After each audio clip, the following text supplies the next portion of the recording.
Alhamdulillah, wassalatu wassalamu ala rasulillah wa ala alihi wa sahaba. Quatrième jour du mois de Ramadan de l'an 1444 de l'Hégire. Nous demandons au Très-Haut, Tabaraka wa Ta'ala, de nous assister pour jeûner et prier avec foi et espoir de trouver la récompense. Puisse le Très-Haut nous inscrire parmi ceux qui sont affranchis du feu de l'enfer. En effet, c'est venu dans un récit authentique du messager qu'il dit إذا كان أول ليلة من رمضان صفدت الشياطين ومرضات الجن. À la première nuit du Ramadan, les démons sont enchaînés, ainsi que les djinns les plus rebelles. وغلقت أبواب النيران فلم يفتح منه باب. Les portes de l'enfer sont scellées, de sorte qu'aucune porte de l'enfer ne soit ouverte, aucune ne reste ouverte. وفتحت أبواب الجنان فلم يغلق منه باب. Les portes du paradis sont ouvertes, de sorte qu'aucune d'entre elles ne reste fermée. وينادي مناد يا باغي الخير أقبل ويا باغي الشر أقصر. Un héros s'écrie. Quelqu'un lance cet appel dans le ciel. Toi qui recherches le bien, avance-toi. Toi qui veux le mal, mets-y fin. وَلِلَّهِ عُتَقَاءُ مِنَ النَّارِ فِي كُلِّ لَيْلَةٍ مِنْ لَيَالِي رَمَضَانَ. Et Allah Azza wa Jal affranchit certains de ses serviteurs du feu de l'enfer chaque nuit des nuits du Ramadan. Donc chaque nuit, Allah Azza wa Jal choisit parmi ses serviteurs des gens qu'il désigne comme étant sauvés, qui connaîtront le salut, qui ne connaîtront pas le feu de l'enfer.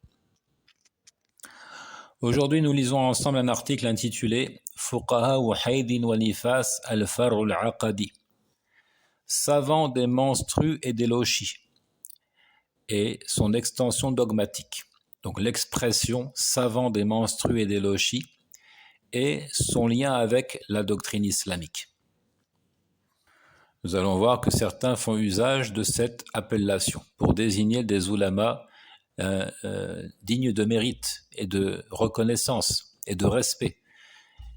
Ils les dénigrent en disant « Haolai fuqaha wa haydin wa nifas ». Ils les dénigrent en disant « ce ne sont que des savants, des menstrues et des lochis ». في الضعفاء للعقيلي حدثنا هارون بن العباس الهاشمي قال حدثنا مؤمل بن هشام قال حدثنا إسماعيل بن علية قال حدثني اليسع بن سعدة قال تكلم واصل يومه فقال عمرو بن عبيد اسمعوا فما كلام الحسن وابن سيرين والنخعي والشعبي عندما تسمعون إلا خرق حيض مطروحة. Dans l'ouvrage Ad-Du'afa de Al-Uqayli, il rapporte avec sa chaîne de transmission ici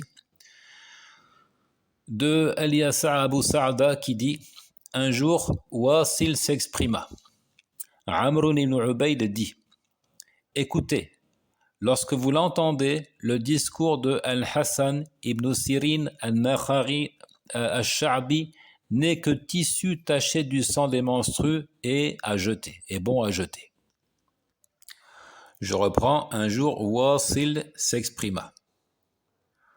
Wasil ibn Atta, qui est un des fondateurs de la secte mu'tazilite. Et Amr ibn Ubayd, qui est lui aussi un des leaders de cette secte mu'tazilite, en entendant son discours, donc, fut séduit par son propos et il dit ces quelques mots à ceux qui l'écoutaient ou à ses élèves. Il dit, écoutez donc, lorsque vous l'entendez, le discours de Al-Hassan, c'est-à-dire Al-Hassan al-Basri, de Ibn Sirin, de Al-Nakha'i ou encore de Al-Sha'bi, n'est que tissu taché du sang des menstrues et bon à jeter.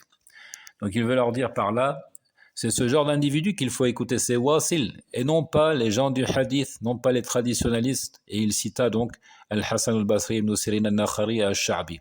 Il compara leur discours, leurs propos comme un tissu taché du sang des menstrues, bon à rien, qu'il faut jeter. Une impureté.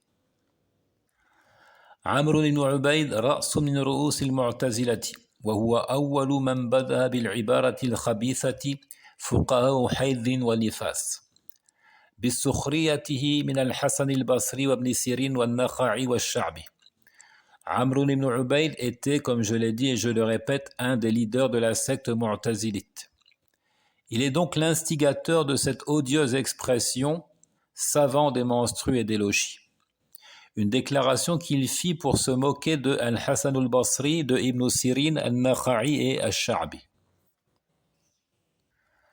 ثم تابعه على هذا الخبث كثير من المتكلمة وقد حكى الشاطبي في الاعتصام وروي أن زعيما من زعماء أهل البدعة كان يريد تفضيل الكلام على الفقه فكان يقول إن علم الشافعي وأبي حنيفة جملته لا يخرج من سراويل امرأة هذا كلام هؤلاء الزائغين قاتلهم الله. Ensuite, il, c'est-à-dire Amr ibn Ubayd, fut suivi sur cette vilainie par un grand nombre de dialecticiens, par un grand nombre de ceux que l'on désigne comme des théologiens spéculateurs, adeptes de la dialectique, qui ont ce point commun avec les mu'tazilites de donner l'avantage à la raison sur le texte, et donc de rejeter tout ce qu'ils considèrent comme illogique, inadmissible sur le plan rationnel. Dans son ouvrage Al-I'tisam, Ash-Shatibi raconta ce qui suit. On a rapporté qu'un chef de file de l'hérésie souhaitait exprimer sa préférence de la dialectique sur la jurisprudence islamique et il disait « Dans sa globalité, le savoir de Ash-Shafi'i et de Abu Hanifa ne sort pas du sarwal de la femme. Telle est la parole des déviants qu'Allah les extermine. » Fin de citation. Donc les propos de Ash-Shatibi. On a rapporté qu'un chef de file de l'hérésie souhaitait exprimer sa préférence de la dialectique sur la jurisprudence islamique et il disait dans sa globalité le savoir de Ash-Shafi'i et de Abu Hanifa ne sort pas du sarwal. Sarwal, ça se retrouve dans le dictionnaire français. Ça vient de l'arabe sirwal, sarawil. C'est le pantalon large qui est porté par les femmes dans certains pays musulmans, encore aujourd'hui par exemple au Pakistan, en Afghanistan. Le savoir de Ash-Shafi'i et Abu Hanifa ne sort pas du sarwal de la femme. Telle est la parole des déviants qu'Allah les extermine. Donc on voit clairement qu'ici, Ash-Shatibi fait allusion à quelqu'un qui a fait en sorte imiter, qui a imité et qui a suivi les pas de Amr ibn Ubayd. ثم ورث هذا الفساد جملة من غلاة الحركية عندما رأوا أن الاشتغال بالفقه يعطل تحقيق أهداف المشروع الحركي فصاروا يطلقون مثل هذه الكلمات تزهيدا للناس في أمر الفقه. Puis cette corruption constitua l'héritage d'un groupe d'activistes que l'on peut qualifier d'immodérés, c'est-à-dire d'extrémistes. Lorsqu'ils constatèrent que la jurisprudence ne sert pas leur dessein, qu'elle met à mal la réalisation du projet frériste entre guillemets, ils se mirent alors à dire de telles choses pour détourner les gens de l'étude des textes et pour décrédibiliser les ulamas traditionalistes qu'ils pensent déconnectés des réalités et des nécessités de l'époque. Donc à notre époque encore, il y a des gens pour indexer les ulamas traditionalistes et leur dire vous êtes seulement des ulamas du haïd et du nifas, c'est-à-dire des lochis et des menstrues. Cherchant à faire croire donc qu'ils sont incapables de comprendre ce qui se joue actuellement dans le monde, quelles sont les priorités pour la communauté de l'islam. Et ce genre d'accusation a souvent été entendu sur la bouche des fréristes, al-Ikhwan al-Muslimoun.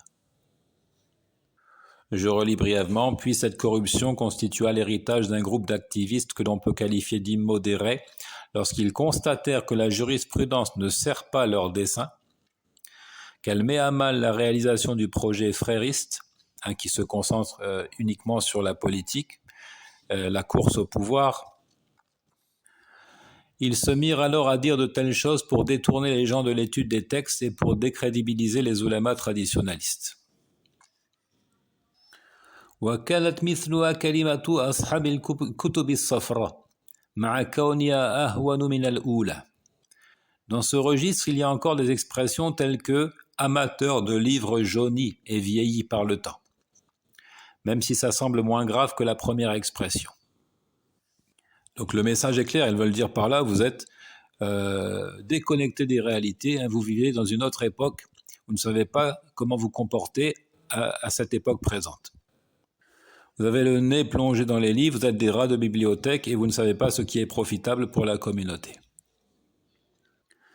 وهذه الكلمة أقرب أن تكون ردة من دين الإسلام فأمر الحيض والنفاس هذا يتعلق به حق الله تعالى ويتعلق به عماد الدين وهو أمر الصلاة والسخرية من أمر جاء فيه القرآن والسنة ليس بالهين والسخرية من أمر جاء في القرآن والسنة ليس بهين يكفيك شرا أن يكون سلفك في أمر مثل هذا رجل معتزلي خبيث. Cette parole flirte avec l'abjuration de la foi. Là, on est aux frontières de la mécréance. Elle ressemble bien à un acte d'apostasie. En effet, les menstrues et les lochis sont en lien avec le droit d'Allah le Très-Haut. Ils sont rattachés au pilier qui soutient toute la bâtisse, toute la religion, à savoir la prière. Il n'y a pas de prière sans purification. Se railler d'une question délivrée par la révélation coranique et la tradition prophétique n'est pas une mince affaire. Il suffit de savoir que l'ancêtre à l'origine de ces mots était un personnage néfaste de la secte mu'tazilite pour juger de la gravité de ses propos et de leur laideur. Donc il ne faut pas prendre cela à la légère, ce n'est pas une mince affaire de dénigrer les oulémas en disant oulémas des menstrues et des lochis. Comme il le dit, c'est en lien avec le droit exclusif d'Allah, avec le pilier soutenant toute la religion, la prière. Et ceux qui prononcent de telles paroles n'ont pour ancêtre qu'un mu'tazilite, c'est-à-dire un hérétique. Donc se moquer de la religion, c'est gravissime, ça fait partie des annulatifs de la foi. Nous l'avons développé lors du commentaire des annulatifs de l'islam. قُلْ بِاللَّهِ وَآيَاتِهِ وَرَسُولِهِ كُنْتُمْ تَسْتَهْزِئُونَ لَا تَعْتَذِرُوا قَدْ كَفَرْتُمْ بَعْدَ إِيمَانِكُمْ. Si tu les interroges, ils diront très certainement, nous ne faisions que jouer, nous perdre en des discussions futiles et jouer. Dis, est-ce d'Allah, de ses signes et de son messager que vous vous moquiez? Ne cherchez pas d'excuses, vous avez bel et bien mécru après avoir eu la foi. غير أنه قد ظهر لهذه الكلمة فرعا في الأبحاث العقدية فتجد الرجل أعيته الغيرة على الله تعالى وصفاته وتوحيده فيطلق على نزاع الناس في هذه الأبواب كلمات قبيحة من جنس خلافيات بنزنطينية أو نقاشات دونكيشوتية. De plus, cette expression a fait tache d'huile et s'est étendue aux recherches d'ordre dogmatique. Ici, on parlait de la jurisprudence. Même si ce genre d'agression verbale dévoilait en quelque sorte une déviance méthodologique. Donc ici, il ajoute, ça a fait tache d'huile, ça s'est étendu aux recherches d'ordre dogmatique. Tu trouves alors un homme qui, privé de jalousie pour Allah le Très-Haut et incapable de défendre ses attributs et son unicité, parle des divergences sur le sujet en des termes méprisables du style querelle byzantine. Donc, il considère que les débats autour des noms et des attributs d'Allah subhanahu wa ta'ala, pour défendre la position des anciens de la communauté et dénoncer et critiquer l'approche des hérésiarques dans le domaine, ceux qui nient les attributs ou qui les assimilent à ceux des créatures, etc. Ils disent tout cela ne sert à rien, c'est une querelle byzantine. Donc en référence au débat futile qui opposait les théologiens de Byzance alors que la ville était assiégée par les Ottomans. Donc, ils veulent dire par là, il y a d'autres priorités. Ça c'est une perte de temps que de débattre des noms et des attributs d'Allah subhanahu wa ta'ala. Ou bien d'autres termes méprisables du style débat donquichotesque, en référence à Don Quichotte, ce lecteur fou qui voulait être chevalier et qui s'attaquait aux invincibles moulins. C'est-à-dire qu'il était détaché de la réalité et qu'il voulait à tout prix donner corps à ce qu'il y a dans le livre. ويكفيك قبحا أن تعرف أن هذه المسميات تجعل في توصيف الخلافيات في أعظم مطالب الدين في حق الله تعالى وفي صفاته وفي توحيده. La laideur de ces mots devient manifeste si tu sais qu'il dépeint ainsi les points de la religion les plus fondamentaux et les plus nobles en lien avec le droit d'Allah, ses attributs et son unicité. وقائل مثل هذه الكلمات يخشى عليه الردة. Nous craignons vraiment l'apostasie pour l'auteur de ces propos. Il réitère, il dit vraiment, nous avons peur que celui qui tient de tels propos ne soit un apostat, qu'il soit sorti de la religion. والعجيب أن تجد الرجل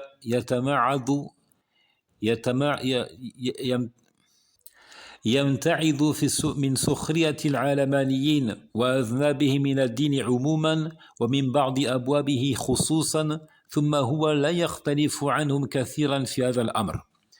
Il est stupéfiant de voir un homme qui s'indigne de la moquerie des laïcs et de leurs accabites pour la religion en général et leur raillerie de certains de ces thèmes en particulier, puis qui n'est pas très différent d'eux en disant ce qu'il dit sur la jurisprudence ou encore sur les noms et attributs d'Allah Azza wa Jal.